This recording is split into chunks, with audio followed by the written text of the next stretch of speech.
Alô, amigos, bem-vindos ao Gente que Fala ao vivo, de meio-dia a 1 pela Rádio Trianon, AM 740 São Paulo, Rádio Universal, AM 810 Santos e AltV, www.altv.com.br, com reapresentação 6 horas da tarde. O nosso site, gentequefala.com.br, nossa página Facebook/programa Gente que Fala, o Twitter, @Gente que Fala M, o WhatsApp é São Paulo 11 974012235, o chat no site da AltV e ainda o telefone que fica à sua disposição é São Paulo 50526622. Participando desta edição de Gente que Fala, deputado estadual Feliciano Filho. Prazer tê-lo aqui, Feliciano. Prazer é nosso. Você é filiado ao PEN. É o PEN, Partido Ecológico Nacional. PEN. PEN. Partido Ecológico Nacional. Exatamente. Né? Sou o presidente estadual do PEN. E iniciando um novo mandato. Terceiro mandato de deputado aqui na Assembleia Legislativa de São Paulo. Também conosco o advogado e empresário Renato Di Matteo. Di Matteo, prazer tê-lo aqui. Prazer estar aqui de novo com vocês, na Copé, convidados, todos que estão nos ouvindo e nos vendo nesse momento. Ele é filiado ao PEN. O seu é PSB. Eu sou do PSB. É presidente do PSB Rio Claro. Rio Claro. Já desistiu das candidaturas Fui próximas? candidato ano passado, Sim. vocês sabem. E esse é um ano de calmaria, né? Pelo menos até outubro aí, quando nós temos mais definições aí para quem vai ser candidato a prefeito. Política enfim. não tem calmaria. Tem momentos de reflexão, não é assim, Zancopé? Também conosco o conselheiro do Tribunal de Contas do município de São Paulo, Eurípides Salles. Prazer tê-lo aqui, Eurípides. O prazer é meu, é todo meu de estar aqui com você, porque aqui é o local de gente que fala.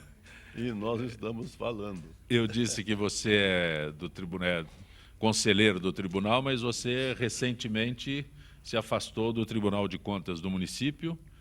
Você veio aqui como diretor da Escola de Contas, não é? Qual é para eu não me perder aqui no teu currículo? É o seguinte, eu fui conselheiro do Tribunal de Contas. Aí, quando foi em 1996, nós fizemos a Escola de Contas, justamente com o objetivo de aprimorar os conhecimentos dos servidores do tribunal. Depois, essa Escola de Contas, em 2002, se volta para a comunidade do servidor público, porque fala-se muito que o poder público carece de gerenciamento, de gestão. Não há gestor público. Então, nós fizemos a Escola de Contas com o objetivo de reparar esta falta na sociedade. E aí eu me aposentei como conselheiro do Tribunal de Contas do município de São Paulo e continuei como diretor-geral da Escola de Contas do Tribunal de Contas. Aí já encerrou essa atividade. E agora a gente encerrou essa atividade. Tem que descansar uma hora. É só trabalhar. Mas agora eu estou começando um projeto diferente. Sim. Um projeto de ensino à distância estou começando. Sobre contas públicas. Sobre contas públicas, isso mesmo. Só sobre contas públicas. Não existe esse nicho, é um nicho no mercado que não tem nem concorrente. Então, nós vamos trabalhar nesta área, nessa direção. Assim, por exemplo, o prefeito de Rio Claro deseja fazer uma licitação sobre iluminação pública. E é um prefeito novo, que tem um chefe de gabinete novo, que tem um secretário que trabalha na área que também é novo, e não sabe como fazer. Para não correr riscos, que hoje se correm muitos riscos, né? Então, para não correr risco, o prefeito vai ter um curso à disposição dele. É um curso sobre licitação de iluminação pública. Ah, mas nós queremos comprar um uniforme escolar. Então, nós vamos ter, nesse ensino à distância, um curso sobre licitação para a aquisição de uniforme escolar. E assim por diante. Então, nós vamos ter, para cada trabalho, nós vamos ter um passo a passo, como desenvolver esse trabalho na administração pública. É maravilhoso, né? Principalmente para quem está entrando na política há pouco. Eu acho que, em princípio, é um projeto pioneiro, porque o que deve ter de prefeito precisando desse tipo de instrução. Eu me lembro, no passado, cheguei a assumir um cargo de secretaria de governo. E muitas dúvidas vêm quando você precisa do serviço e não sabe, por exemplo, a modalidade licitatória que você deve adotar. Então, um curso desse pode ajudar muito o administrador nessa hora, né? Aí você entra no site de contas públicas, chega lá, então você vê que curso que eu quero. Bom, eu quero um curso, como eu vou ser chefe de gabinete do prefeito, eu tenho que tomar cuidado com alguns problemas que o prefeito possa ter. Então, eu tenho lá um curso sobre crimes praticados pelos prefeitos. Então, você, como chefe de gabinete, compra o curso e faz o curso de crimes praticados pelo prefeito de um município. E aí você vai preservar o seu prefeito. Pode chamar uma equipe e a equipe faz o curso. Uma profilaxia administrativa Isso. aí. E sabe que, por incrível que pareça, é um negócio interessante. Por incrível que pareça, desde Pedro Álvares Cabral, desde quando ele veio aqui, Pedro Álvares Cabral, existe prestação de contas. A Casa de Pero Vaz Caminha é uma prestação de contas ao reino, tá certo? E nós não temos nenhum curso dessa espécie no Brasil de 2015. Por isso que o Pero Vaz de Caminha pôde pedir o emprego para o cunhado. Não foi? Não foi? Pois é. Eu gostaria até de Feliciano. fazer uma sugestão, se pudesse ampliar um pouco mais essa questão de conhecimentos, que nós, parlamentares, temos dificuldade, muitas vezes, de enviar recursos para as prefeituras, porque elas não têm, muitas vezes, elas não têm a quitação, né, no Estado. Eu mesmo já enviei vários recursos que se perderam, porque eles não têm a quitação do Estado, têm dívidas, têm isso, e não sabem fazer projetos também. Eu acho que uma das questões que poderia agregar nessa questão do ensino à distância era ensinar os executivos que trabalham com o prefeito a montar projetos. Muitos prefeitos, existe uma demanda muito grande, existem recursos que a gente pode enviar, mas não tem projeto, eles não sabem fazer projetos, e muitos também não têm nem o CADIF, que não pode também receber recurso público e não tem quitação, né, no âmbito estadual, no âmbito federal, então também fica impedido de receber. Tem até um caso semelhante a esse, esses dias eu fiquei sabendo, porque a Americana teve aquele problema de troca de prefeito, parece que está um caos, né? Teve que dispensar milhares de funcionários que estavam ali, que não eram efetivos, e para a prefeitura poder pegar recurso em Brasília, ela tem que ter recurso para quitar a dívida, para poder ter a certidão, para poder pegar mais recursos. Quer dizer, então vira um círculo vicioso, que, ou seja, ele precisa de dinheiro, mas não tem dinheiro para quitar, para poder pedir mais recursos para a cidade. Quer dizer, olha o paradoxo que acaba virando, né? Mas, sabe, você percebe que não é que se forme aí um círculo vicioso. O que acontece é o seguinte, é a falta de conhecimento. Exatamente. Como os servidores não têm conhecimento da administração pública, como o gestor público não tem conhecimento, então nós imaginamos, por primeiro, criar o SEBRASP. O que era o SEBRASP? Era o Serviço Brasileiro de Aprendizagem do Servidor Público. A aprendizagem do servidor público. Então, o que é que nós estamos buscando fazer agora? É a profissionalização do servidor público. Hoje, se você vai contratar um pedreiro para para edificar uma casa para você, você quer ter certeza de que ele entende de edificação de casa, senão a casa vai cair. Entendeu? Agora, eu pergunto o seguinte, existe escola de contas públicas que ensine, que forme, que treine, que deixe de forma adequada a aprendizagem com relação ao serviço público? Não existe. E só que, por ironia que possa aparecer, se você for hoje às faculdades, todas as faculdades, aqueles estudantes estão pensando o seguinte, eu vou terminar minha faculdade e vou prestar um concurso público. Você entendeu ou não? Quer dizer, então, a nossa escola, essa escola que nós estamos montando agora, ela tem justamente esse objetivo, que é o de formar o servidor público profissional. Ele é profissional da área. Eu queria só contribuir na fala, é que eu acho que essa formação é importante até para a permanência dessas pessoas em troca de cargo. Existe uma tendência, quando um prefeito novo assume, ele pega as pessoas que ajudaram, fizeram isso e aquilo e coloca no cargo. Tive um caso agora na estrada, eu vim De livre conversando. nomeação, né? Livre nomeação. Claro. Então a pessoa entra ali, não é técnico, ele não sabe nada. Tem uma determinada cidade, que por questão ética eu não vou dizer, mas vim conversando no caminho, eles têm uma fundação, que essa fundação, ela tem, a maioria das pessoas da fundação fazem parte, ou seja, do poder público, do municipal. E faz dias que eu pergunto, até no intuito de ajudar, falar essa fundação, qual é a paridade dela, como é que é constituída? Até agora eles não sabem ainda. Só souberam esses dias que eles queriam passar o passivo da fundação para a prefeitura. Não, isso aí não temos nada com isso, eu não queremos. Então, E curiosamente, é falta de preparo, verdade, falta de total. servidor público profissional, a falta de profissionalização do servidor público. Vai chegar um momento em que, para você se transformar em funcionário de uma prefeitura, você tenha que ter o SEBRASP, você tem que ter é como o SENAI da administração, você tem que ter um certificado, um diploma. Entendeu ou não? Isso vai acontecer. E mais avante, não só para os nomeados de livre nomeação. Também, o que nós vemos muito, o pessoal se prepara demais para conseguir prestar um concurso público, ser aprovado nesse concurso público, mas depois nós não damos a adequada manutenção ao servidor que depois que ele já entra e presta esse serviço há muitos anos. Esse é um papel super importante também. Subproduto desse nosso trabalho, o ensino continuado. Isso. O ensino continuado é um subproduto do nosso trabalho. Nós já pensamos no ensino continuado. Então, vai haver a educação continuada à distância, porque agora é só ensino à distância. Né? Vai haver. Educação continuada para tudo. A educação continuada para nós evitarmos esses problemas. Claro. Deputado Feliciano Filho, o que é a Lei Feliciano? Aproveitar a tua presença aqui no nosso Gente que Fala.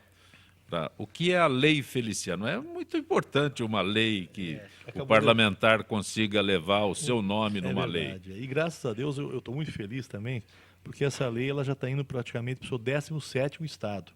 Nós sabemos que tudo que é aqui São Paulo é a caixa ressonância do Brasil, né?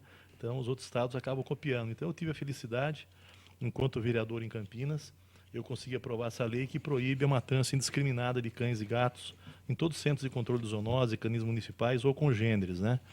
Porque os animais, antes dessa lei, eles eram capturados por aquelas famosas carrocinhas, né? Sim. Então, o senhor É perdia verdade. seu cachorrinho, quando o senhor ia lá, ele ou tinha sido enviado para uma universidade para servir de cobaia, ou ele tinha sido morto em câmara de gás, apaulada, com choque elétrico, muitas vezes até afogados em caixa d'água. Era uma tristeza muito grande. E eu consegui, depois de muito trabalho, muito empenho, você imagina como foi aprovar essa lei. E a Lei Feliciano ela acabou atingindo 4 objetivos básicos e fundamentais que culminou na mudança de paradigma na questão dos animais. Primeiro, ela proibiu a matança indiscriminada. Então, só pode matar animais que estejam em casos irreversíveis, que não têm cura, que tenham um sofrimento irreversível. Você citou as carrocinhas que antigamente passavam pelas ruas levando os animais. Qual era o fim desses animais? A sua lei foi estimulada por isso. Foi sim, porque a crueldade era muito grande, né? Na verdade é uma história muito linda, mas é muito longa para contar nesse espaço. Mas é que breve. me levou lá, uma cachorra que eu tinha, me levou até o Centro de Controle de Zoonose de Campinas. Quando eu cheguei lá, tinha por volta de 200 animais, e estavam se matando e se comendo, canibalismo por falta de comida, no meio das fezes. Eles empoleiraram na grade, olharam para mim como se dissesse: você é minha única esperança, minha última esperança, por favor, me ajude. Aí eu fiquei emocionado com aquilo e não parei mais. Naquele dia eu fiz uma promessa de vida, prometi que daquele segundo em diante eu dedicaria o resto da minha vida aos animais, e com a graça de Deus ter conseguido cumprir minha promessa. Então a Lei Feliciano, ela além de ter proibido a matança indiscriminada, ela criou programas porque nós sabemos que nós, pessoas físicas, nós não podemos fazer nada, nós podemos fazer qualquer coisa, a não ser que exista uma lei que vede, que proíba, né? O poder público é o contrário, só pode fazer qualquer coisa se tiver uma lei que o autorize. Então, dentro do arcabouço jurídico do Estado, não tinha previsão legal para a instituição de políticas públicas de castração de animais nos municípios em convênio com o governo do Estado. Então, nós conseguimos, através da lei, fazer essa mudança, e nós estamos, desde 2010, castrando e identificando animais por saturação nos municípios em convênio do governo do Estado. Ela criou também o cão comunitário, que ele existe desde que mundo é mundo, né? Só que ele existia de fato e não de direito. Hoje ele é um sujeito de direito dentro da Lei Feliciano. E também mudou o paradigma, né? Então, a Lei Feliciano foi a primeira das 4 leis que eu acho que acabaram mudando o paradigma e estão sendo copiadas por outros estados. Só para terminar o raciocínio, teve a lei que eu consegui fazer, que teve uma repercussão muito grande no final do ano passado, início desse ano, foi a lei que proíbe testes com animais do setor de cosméticos e higiene pessoal. Que é muito triste, né? Eles pegam os animais, tem o test drive, eles colocam ácido no olho, prende a cabeça do coelho, do cachorro, pingam ácido no olho do bicho. Você imagina ele com dor, sem se poder se mexer, e uma série de outros, né? Aí consegui aprovar a lei que tem beneficiado muitas entidades de proteção animal, que é a lei da nota fiscal animal, que é uma extensão da nota fiscal paulista. Então, as entidades de proteção animal que são dependentes de recursos públicos, hoje elas podem se beneficiar, estão se beneficiando muito da nota fiscal animal. Tem recebido muito recurso e tem vivido única e exclusivamente dos recursos da nota fiscal animal. E, por último... Como é que funciona a nota fiscal animal? A nota fiscal animal, assim, qualquer pessoa, ela pode, no ato da compra, quando a gente pega ali a notinha, nós não colocamos o nosso CPF. Guardamos elas e depois juntamos e entregamos para uma entidade. A entidade vai cadastrar e vai obter os recursos oriundos disso. Então, isso tem ajudado demais as entidades de proteção animal, que dependiam muito de recursos do Estado, do município. Hoje elas são mais independentes por conta disso. E a última que eu consegui aprovar, que foi uma alegria muito grande, não sei se vocês sabem, mas aqui no estado de São Paulo, o Brasil era o segundo maior exportador de pele de chinchila do mundo. Perdia só para a Argentina. E aqui na Grande São Paulo tinha umas empresas que criavam aquele chinchila, aquele bichinho peludinho, né, doce, né, muito bonzinho. E eles pegavam os animais e tiravam a pele deles vivos. Então você imagina a dor, um beliscão na pele que dói. Imagina tirar a pele dele vivo. A dor, o sofrimento que era, né? Eu tenho até um vídeo que eu passei na Assembleia, ele chorando, né, sem a pele, chorando, gritando de dor. E eu consegui, graças a Deus, aprovar na Assembleia, e o governador, de forma muita sensibilidade, sancionou. Então está proibido também já no estado de São Paulo. Então a gente conseguiu avançar bastante, estamos montando as políticas públicas. Graças a Deus a gente tem cumprido. Parabéns, é em defesa da vida. Está proibido o modus operandi ou proibido de forma definitiva a exportação? Me explica. Da forma do estado de São Paulo está proibida a criação e a retirada no e o estado abate de São Paulo. para uso de... Parabéns. Bacana, Parabéns. Eu tenho uma curiosidade aqui, deputado, e aí eu acho que bastante gente deve ter também. É uma curiosidade para saber como é que esses animais que ficam na rua, obviamente eles procriam, né? E assim como o homem, vai chegar um ponto em que isso vai ficando maior e o crescimento é em progressão geométrica. Qual o tipo de artigo, qual é a natureza do artigo que reza algum tipo de atenção para essa procriação desmoderada dos animais aí que estão soltos na rua? Como é que você controla isso? A natalidade é controlada como? É através de... O ideal, por exemplo, vou dar um exemplo de São Paulo, capital. Sim. A Prefeitura de São Paulo castra por volta de 100 mil animais ano. Ah, tá. Isso é muito pouco, porque não atinge nem o fator exponencial. Tá bom. Eu vou dar um exemplo disso que você disse. Aqui em São Paulo, a USP, ela fez uma pesquisa aqui no município de São Paulo entre 2004 e 2010. Ou seja, nesse período de 6 anos, a população humana cresceu 3,6%. A população canina cresceu 70%. E a felina 152%.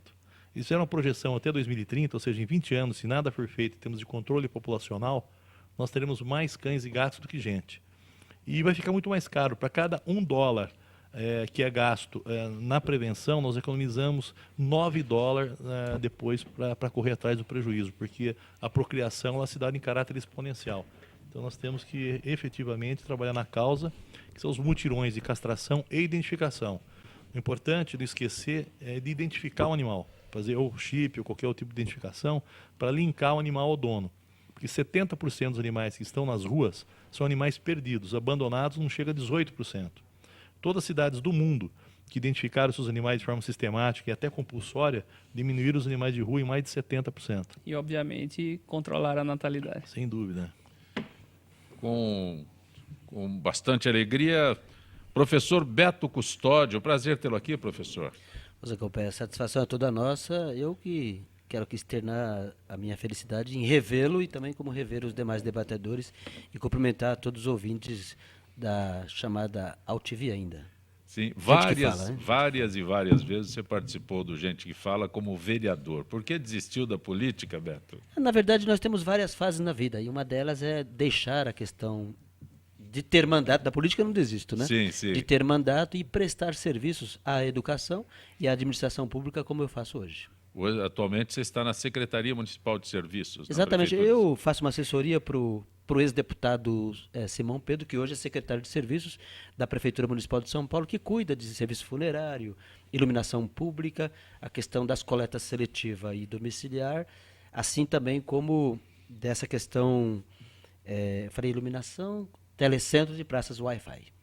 Parabéns. Muito obrigado Parabéns, e parabéns a vocês pela nova casa, pela nova... Agradeço a gentileza de estar conosco no Gente que Fala e registro desde já que durante muitas e muitas oportunidades no Gente que Fala, o vereador Beto Custódio sempre atuante, e aí quando eu vejo aqui não é mais vereador, a política precisa de pessoas dedicadas como você. A política partidária, de mandato, é isso que eu estou dizendo. Sim, precisa. Agora eu tenho a seguinte opinião, Zé Copete. O legislativo, deixa eu refazer melhor aqui, o legislativo precisa de pessoas atuantes. É isso. Estou na fase do stop. Eu queria fazer um parênteses. Pois não. Inclusive, o Simão Pedro também deixou a vida de ser legislativo, que Sim, é sim. ex-deputado, ex-colega meu da Assembleia, uma figura séria, uma figura competente, para atuar no Executivo, né? Acho que também foi uma opção também, eu conversei com ele esses dias, foi uma opção também de poder contribuir aí com o poder público, né? com o Executivo. Eurípides Marcelo, mande um grande abraço ao Eurípides Salles. Na política, ainda bem que temos gente séria trabalhando por este país. É o Marcelo aqui de São Paulo. Né? Muito obrigado. Elaine da Lapa, parabéns, deputado Feliciano. Acompanhe a sua página pelo Facebook. O que o senhor acha que poderia ser feito para desafogar os canis e abrigos de animais de pessoas que não têm condições financeiras de cuidar? É a Elaine da Lapa.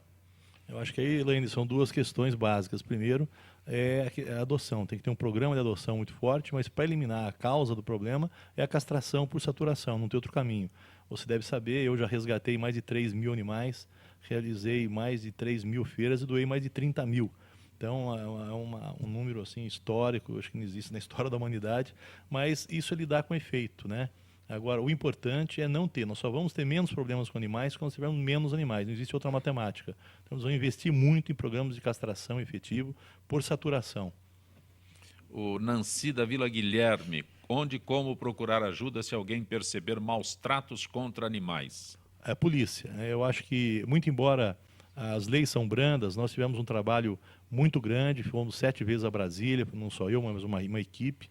Nós conseguimos mudar o anteprojeto no novo Código Penal no que tange a questão de crime de maus tratos. Porque hoje nós sabemos que pela Lei 9.099, apenas da cesta básica, trabalho comunitário, é muito triste, o animal, a pessoa bota fogo num cachorro e é denominado como crime de baixo potencial ofensivo. Então isso é ridículo. Nós conseguimos avançar muito, que houve aquela comissão lá em Brasília de juristas que compunham, né, essa comissão grande para a construção do anteprojeto do novo Código Penal. Estivemos lá, tivemos êxito, e na votação também nós conseguimos ampliar muito as penas que, se aprovadas fossem, as pessoas hoje poderiam ser algemadas e ficarem presas. Mas, infelizmente, o relator, senador Pedro Táxi, hoje governador, ele acabou não cumprindo aquilo que havia combinado com a proteção animal e retroagiu. Então, as penas voltaram ao estado anterior, e nós estamos aqui na luta de novo para conseguir aumentar as penas e ver as pessoas serem punidas por aqueles atos de crueldade que fizeram contra aqueles que não podem se defender, não têm voz e nem têm a quem recorrer. O ano começou agitado no Brasil. Em menos de um trimestre, a inflação deu um salto. A presidente teve uma grande queda de popularidade, o Supremo recebeu denúncia contra os chefes da Câmara e do Senado, o povo foi às ruas novamente. Se, por um lado, isso mostra que o brasileiro está lutando contra o que não lhe agrada, pode significar danos ainda maiores à economia do país. É isso, Di Matteo? É isso, infelizmente e inevitavelmente. O que a gente tem visto, Zancopé, é obviamente um movimento de um povo descontente com a política, mas a minha análise tem que ser uma análise econômica, que foi isso que você comentou.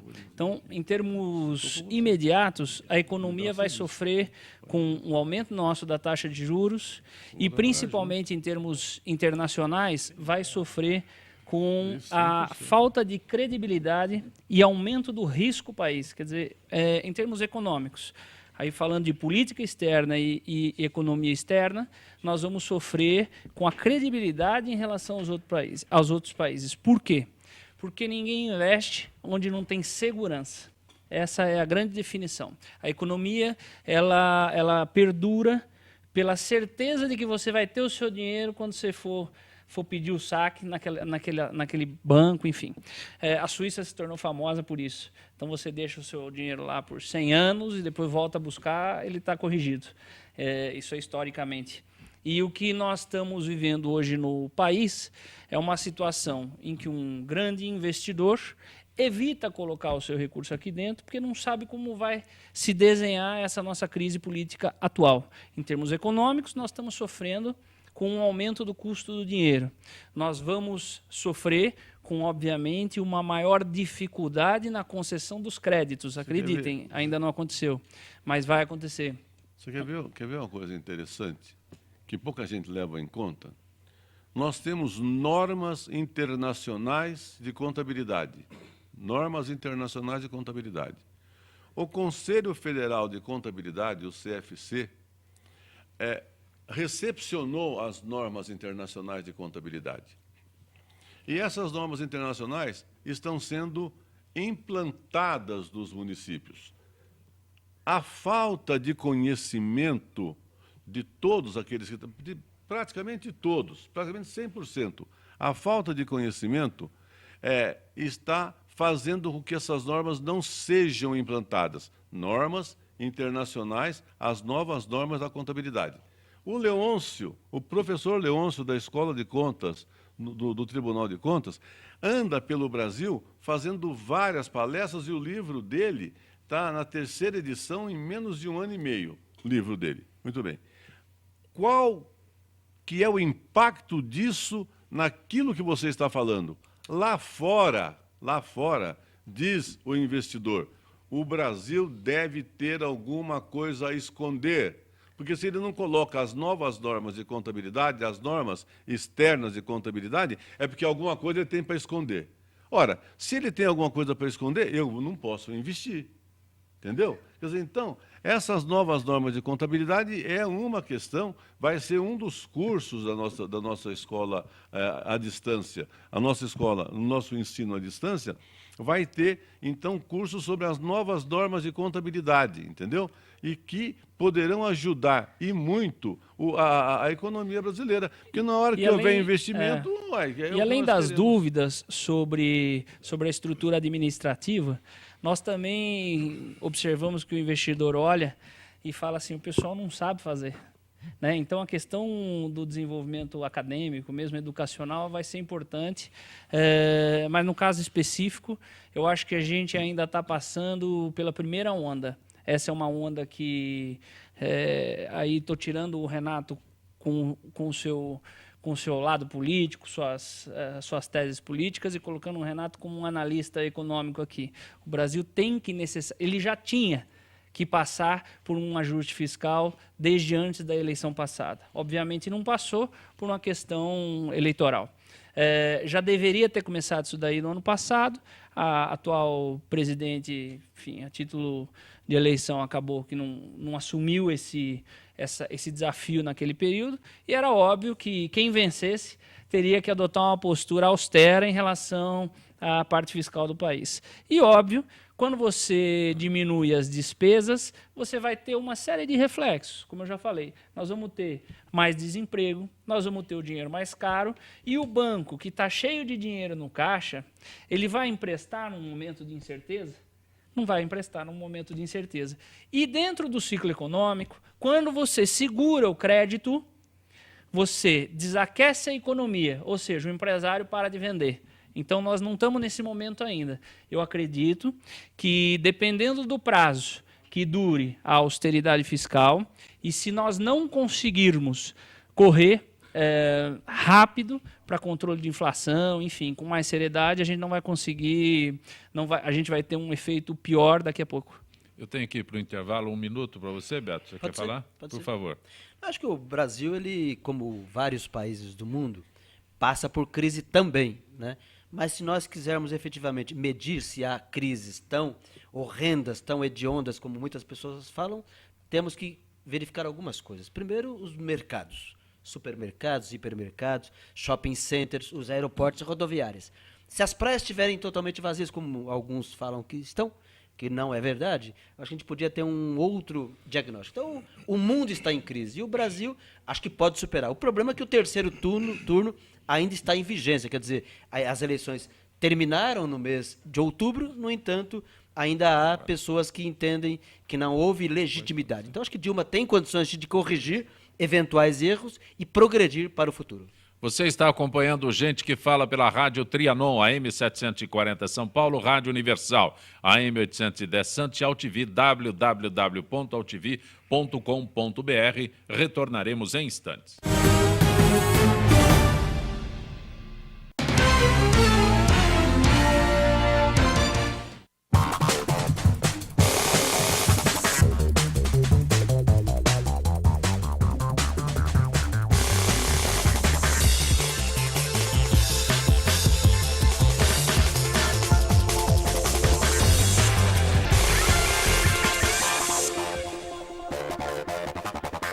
Talvez você ainda não tenha ido à Câmara de Vereadores de São Paulo, porque ela fica longe da sua casa, né?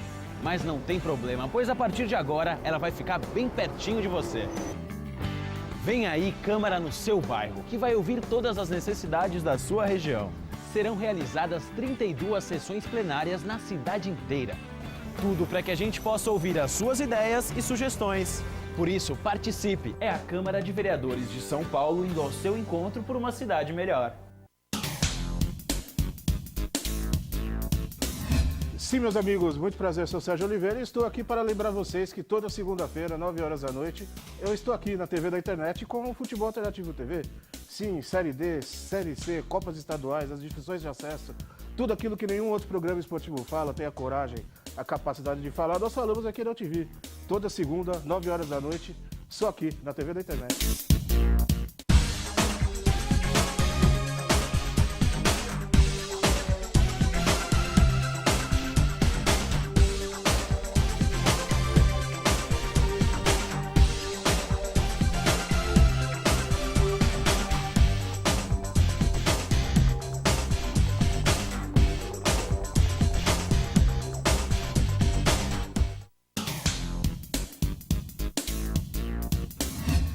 Eu sou Cláudio Longo. Eu, Paulo D'Angelo. E eu sou Tarso Gouveia.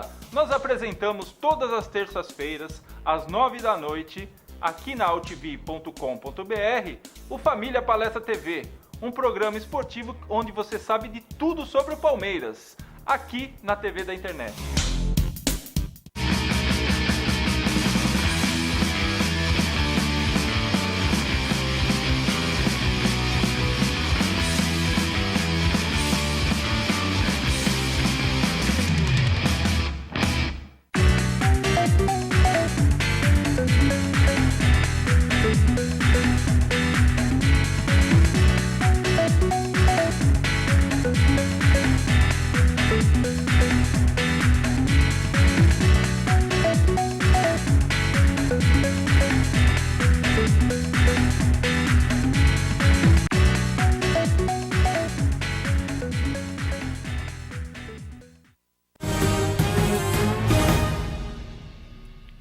Você está conosco no Gente que Fala pela Rádio Trianon, AM 740 São Paulo, Rádio Universal, AM 810 Santos e AltV, www.altv.com.br, com reapresentação 6 horas da tarde.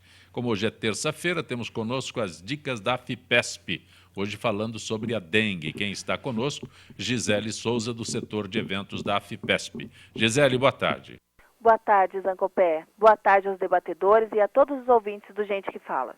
Os casos de dengue aumentaram muito no ano de 2015, segundo o Ministério da Saúde. A região sudeste teve o maior número de notificação em relação ao resto do país. São 145 mil casos, o que corresponde a 64%. Segundo a Secretaria de Vigilância em Saúde, o estado de São Paulo já teve 35 óbitos confirmados em 2015. Um dos motivos para este grande aumento é a crise hídrica que atinge principalmente a região sudeste. Com Com a redução do abastecimento, muita gente vem acumulando água em suas residências, em baldes ou caixas d'água, o que favorece a proliferação do mosquito transmissor da dengue, o Aedes aegypti. E, Gisele, que medidas preventivas a população deve adotar contra o mosquito transmissor da dengue? A maneira mais eficiente de se prevenir a dengue é evitar o acúmulo de água limpa, sobretudo em áreas abrigadas da luz. Alguns locais que podem servir de reservatório do mosquito transmissor incluem calhas, caixas d'água, prato de vasos de plantas, pneus, baldes, latas vazias, garrafas, piscinas, dentre outros. Nas residências é importante verificar semanalmente se no quintal ou no jardim apareceu algum ponto em que a água da chuva possa ficar acumulada. Se for reservar a água, é fundamental manter caixas, tambores, baldes sempre fechados. No caso de piscinas, usar produtos de limpeza e, sempre que possível, cobrir a superfície. Agentes sanitários das prefeituras municipais estão passando nas casas das pessoas para alertar sobre a dengue e dar dicas de como interromper o ciclo de vida do mosquito. E como saber se estou com dengue? Apenas o teste laboratorial pode afirmar se a pessoa está ou não com a dengue. A grande maioria das infecções é assintomática. Quando surgem os sintomas, costumam evoluir, obedecendo 3 formas clínicas. Dengue clássica, forma benigna, similar à gripe. Dengue hemorrágica, mais grave, caracteriza por alterações na coagulação sanguínea. E a chamada síndrome do choque associado à dengue, forma raríssima, mas que pode levar à morte se não houver atendimento especializado. Adultos, a primeira manifestação é a febre alta, de 39 a 40 graus, de início repentino, associado a dor de cabeça, prostração, dores musculares, nas juntas, atrás dos olhos, vermelhidão no corpo e coceira. Num período de 3 a 7 dias, a temperatura começa a cair e os sintomas geralmente regridem, mas o quadro de prostração e fraqueza podem persistir durante algumas semanas. Nas crianças, o sintoma inicial também é de febre alta, acompanhada por apatia, sonolência, falta de apetite, vômito e diarreia. Gisele, uma pergunta que todos os brasileiros, né, se fazem quando não partem exatamente para isso. Quem está com sintomas da doença pode se automedicar? Absolutamente não. Sob nenhum pretexto deve-se ocorrer a automedicação. É terminantemente proibido o uso de antitérmicos que contenham ácido acetilsalicílicos, AAS, aspirina, melhoral e etc. Ou anti-inflamatórios, Voltaren, diclofenaco de sódio e Scaflan, que interferem no processo de coagulação do sangue. Pacientes com dengue, com suspeitas de dengue, precisam de assistência médica. Portanto, procurem ajuda imediatamente, pois a dengue é uma doença que pode evoluir rapidamente, da forma clássica para os quadros de maior gravidade. Gisele, eu agradeço a tua gentileza mais uma vez com o nosso Gente que Fala. Uma boa tarde, Gisele. Boa tarde, Zancopé. Gisele, que é do eventos, né? Setor de eventos da AFIPESP, Associação dos Funcionários Públicos do Estado de São Paulo. Conosco hoje, no Gente que Fala, empresário e advogado Renato Di Matteo, professor Beto Custódio, conselheiro aposentado no Tribunal de Contas do município de São Paulo, Eurípides Salles, deputado estadual Feliciano Filho, autor da Lei Feliciano. E eu cumprimento mais uma vez, porque uma lei que traga o nome do parlamentar que a elaborou, sem dúvida alguma, é uma vitória fantástica. Deixa eu falar para você, é uma pequena homenagem, tendo em vista o que ele tem feito e está contando para nós aqui, é uma pequena homenagem. Ele merece mais do que essa homenagem. Já estou me colocando à sua disposição, não sou candidato a nada, eu quero apenas preservar a vida. E a vida do animal, para mim, é uma vida muito importante, como é a minha própria vida. Conte sempre comigo. Muito obrigado e parabéns pela sensibilidade e pelo tamanho do coração. Muito obrigado. A Justiça Federal aceitou denúncia do Ministério Público Federal contra o tesoureiro do PT, João Vacari Neto, o ex-diretor da Petrobras, Renato Duque, e outras 25 pessoas que se tornaram oficialmente réus diante da Justiça Federal sob a acusação de corrupção, lavagem de dinheiro, formação de quadrilha. Segundo a denúncia, Vaccari e Duque se reuniam para tratar de propina que eram pagas por doações oficiais ao PT. O Di Matteo, Eurípides Salles, Feliciano Filho, Beto Custódio. Quer aguardar que eles falem, Beto? Posso aguardar. Pois não. Di Matteo. Primeiro ponto, é óbvio que dentro de um cenário que a gente vê onde acaba de acontecer uma eleição e a oposição que perdeu continua se manifestando como que querendo uma mudança, talvez uma ruptura democrática, alguma coisa nesse sentido, as denúncias sucessivas prejudicam ainda mais a nossa estrutura política atual. Isso é fato. Então, em termos analíticos, o que está acontecendo é mais uma das denúncias das tantas que já vem acontecendo. Claro, de alta gravidade. São denúncias que têm como teor a manutenção de caixa de campanha, a manutenção de recursos oriundos da Petrobras, enfim. São denúncias graves, mas eu volto a trazer para o âmbito analítico. Nós precisamos entender o que representa isso para o nosso país, para a economia do nosso país e para a estabilidade do nosso país. Vamos fazer, sim, matéria para que o povo saiba o que está acontecendo, mas não podemos trazer com tanto sensacionalismo a ponto de prejudicar a democracia. Se eu votei na Dilma ou não votei na Dilma, eu entendo que a democracia acaba sendo maior que isso. Só para saber, eu não votei na Dilma. Mas, mesmo assim, acho que a gente deve preservar a democracia que a gente está vivendo aqui, nesse momento. Di Matteo, hoje não se consegue achar ninguém que tenha votado no Collor nem na Dilma. Não, mas eu declarei isso antes da eleição, viu? Depois da eleição é fácil de falar. Eurípides. Deixa eu falar. É o seguinte. É verdade. Quando cursei faculdade de Direito, e cursei a faculdade de Direito nas arcadas do Largo de São Francisco, eu ouvia, porque sabe que na faculdade a gente aprendia mais no pátio do que na sala de aula. Porque no pátio nós tínhamos os que faziam política, né? E temos vários nomes dos que estão hoje aí. Eu tenho o Aloysio Nunes Ferreira Filho, foi meu colega de classe, o Rui Falcão foi meu colega de classe. Tem vários colegas que hoje estão aí na vida política e que foram colegas de classe. E o que nós aprendíamos no pátio da faculdade? Que o direito começa com a petição inicial.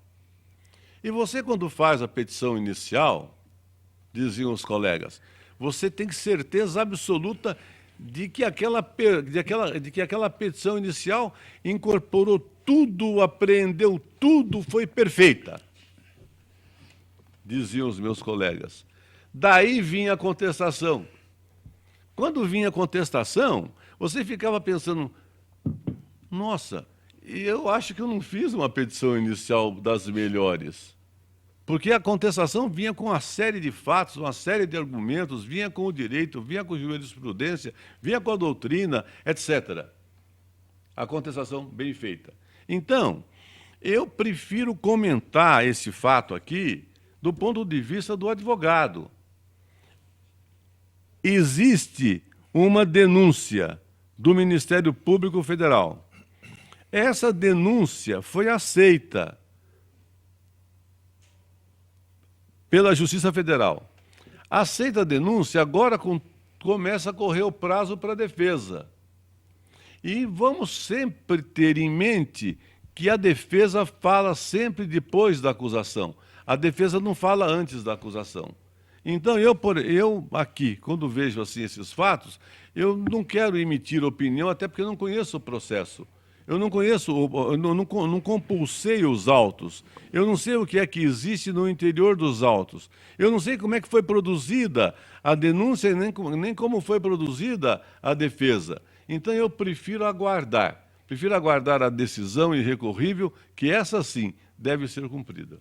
Feliciano, quer se manifestar? Eu gostaria só de dar uma pincelada na anterior, que eu não pude, acabei não comentando, mas pela dinâmica aqui do programa, sem querer, eu acabei falando demais da proteção animal, acabei não falando daquilo.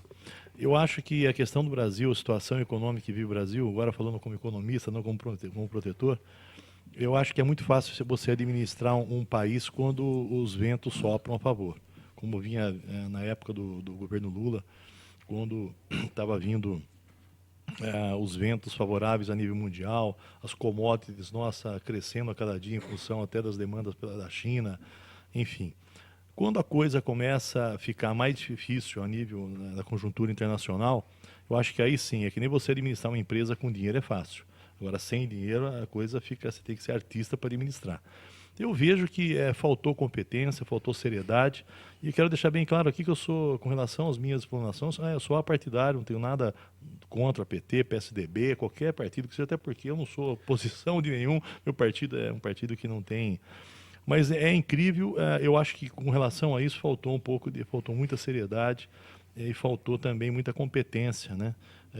Agora, com relação a essa eu vou mais aqui também, também dizendo, acho que nessa mesma linha aqui do colega, é difícil você fazer um juízo de valor, porque as denúncias podem aparecer, como já apareceram, para qualquer pessoa inocente, então eu acho que não dá para pré-julgar. O que eu acho só, agora falando de forma sistêmica, né, eu acho que o que falta mesmo é um pouco mais de espiritualidade nas pessoas. A ganância, a demanda por dinheiro, por poder é tão grande que leva as pessoas a fazer atos inadmissíveis, né? Eu acho que o que está precisando melhorar é o ser humano. Eu acho que o ser humano ele tem que entender que dessa vida a gente leva a vida que a gente leva. A única coisa que nós vamos levar dessa vida é a nossa consciência, o que nós fizemos de bom. Para que acumular tanto recurso que nem tem um cidadão aí, que eu nem sei qual que não estou acompanhando direito, mas que devolveu 100 e poucos bilhões, não sei.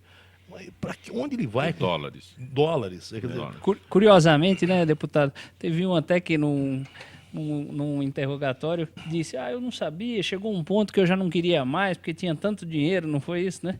Teve um deles aqui, eu não me recordo qual foi, que dizia que já se envolveu tanto, já tinha tanto dinheiro guardado, que ele já não queria mais continuar com aquilo, mas também não conseguia sair, quer dizer, envolve inclusive o questionamento da pessoa, né? Para encerrar, eu acho que assim, eu acredito que essas pessoas, quando passarem dessa para outra, vão tomar um susto e falar, gente, não era nada disso, a vida não era essa. Eu acho que eu fiz tudo errado, deveria ter feito, se tivesse outra chance, eu faria tudo de novo. Eu acho que seria isso. Beto Custódio. Primeiro, quero dizer que eu me sinto privilegiado aos 55 anos, até porque tive, infelizmente, a possibilidade de alcançar um finalzinho da ditadura militar. Eu falo, infelizmente, porque eu não recebi qualquer borrachada, tive agressões, especialmente de militares, porém não convivi aquilo como meu pai conviveu, como muitas pessoas, com certeza que o próprio nosso grande mestre do direito e aposentado no TCM sabe o que eu estou falando aqui. Quer dizer, as pessoas sofreram tanto, e quem não sofreu não tem noção do que é o sofrimento da ponta de uma espingarda, de uma arma, de qualquer ameaça. Eu estou falando aqui da ditadura militar. Então, como privilegiado, quero também dizer que fico preocupado, me permita colocar na primeira pessoa do plural, porque é um momento em que a história do século XXI, vamos dizer dos anos 2020, 2030, os livros de história discorrerão sobre esses assuntos. Então, eu não tenho dúvida alguma de que quem for de forma esclarecida, assim, você colocou o dedo onde não deveria, colocou os pés onde não deveria, tem que ser punido. Pode ser meu pai, minha mãe, meu filho, meu amigo, meu parente, meu cunhado, meu colega de bancada, não importa. Então, errou, tem que ser punido. E é como disse aqui, então, nosso sempre doutor Eurípides Salles, quer dizer, você passa a ser réu, necessariamente você não é condenado. A sentença é que irá dizer. Agora, eu aqui quero colocar uma pergunta muito clara. Nessas 27 pessoas aqui colocadas, por que tem que estar o nome do Vacari e do Duque em primeiro e segundo lugares? Por que não poderia ser o 26º? Então, uma pergunta que eu faço. Mesma coisa nos grandes jornais de ontem. Por exemplo, tesoureiro tal e empresário tal foram presos. Ora, aliás, deixaram de falar dos outros 25. Então, tem aqui com todo respeito, eu acho que tem mídia e tem mídia, tem jornalista e tem jornalista, como tem advogado e advogado. Então, eu acho que tem aí alguma coisa muito clara. Vamos pegar aqui, queremos derrotar aqui. Então, para mim, ainda tem o terceiro turno. Quero dizer, não quero aqui parafrasear o nosso presidente nacional, Rui Falcão, mas eu não tenho dúvida alguma que, em sendo sentenciado como condenado, nós havemos, sim, de dar a devida punição, conforme o Estatuto do Partido dos Trabalhadores traz.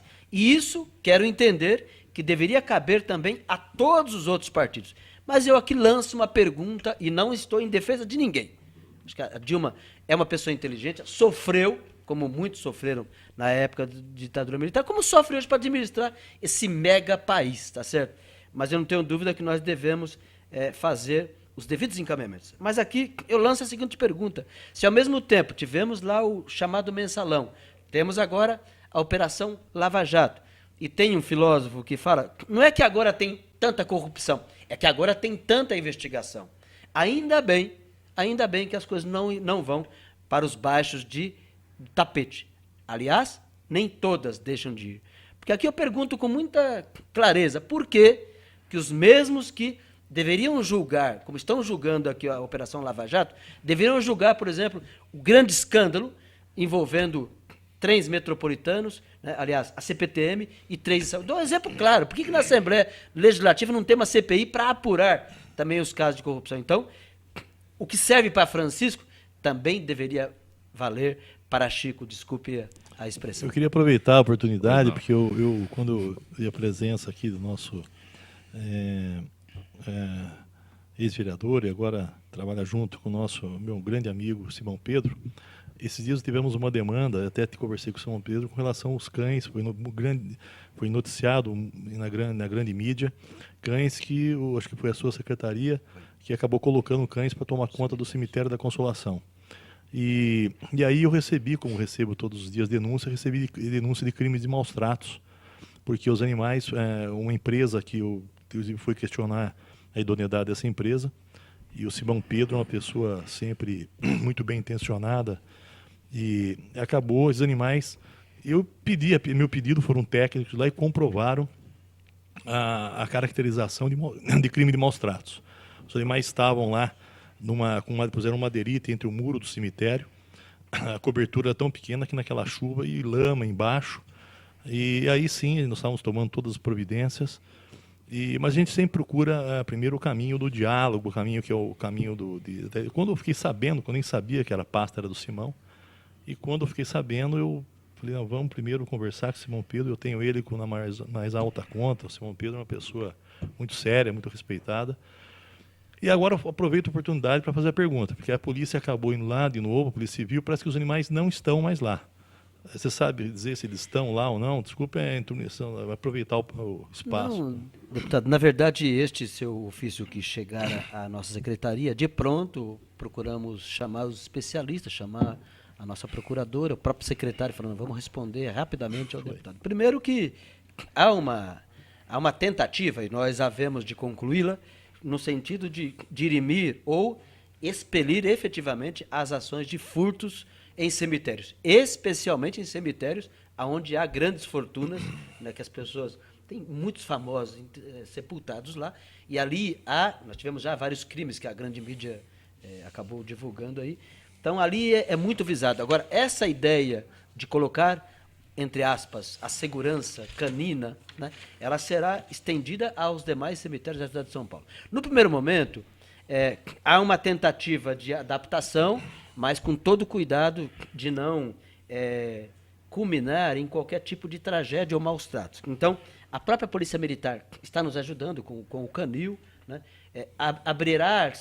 abrir-se-á um grande edital para ter uma concorrência efetivamente, para que pessoas ou empresas que oferecem esse serviço possam prestar este serviço à cidade de São Paulo. Então, nesse sentido, e aí o secretário pediu para apurar, quer dizer, se eventualmente houve algum erro, esses erros foram corrigidos. Então, há uma readaptação em eventuais erros, que eu quero aqui dizer com muita tranquilidade que nós não conseguimos assim caracterizar, vamos melhorar. Agora, a nossa superintendente, que é a Lúcia Salles, ela falou, Beto, nós queremos melhorar. Então, vamos dar prosseguimento, o prefeito também espera isso, neste edital, e havemos de ter um serviço à altura, e, logicamente, precisamos da ajuda do deputado, da Assembleia Legislativa e da Câmara Municipal. Eu queria Estamos chegando ao final. Responder só a pergunta, mas estão lá ou não estão lá? Acho que ele não acabou não respondendo a minha pergunta.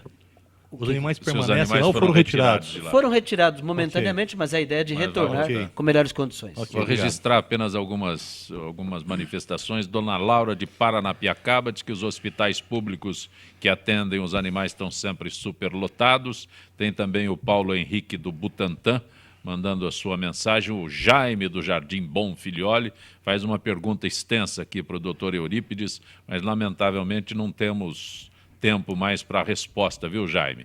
E Nair reclama, Nair do Tatuapé, né?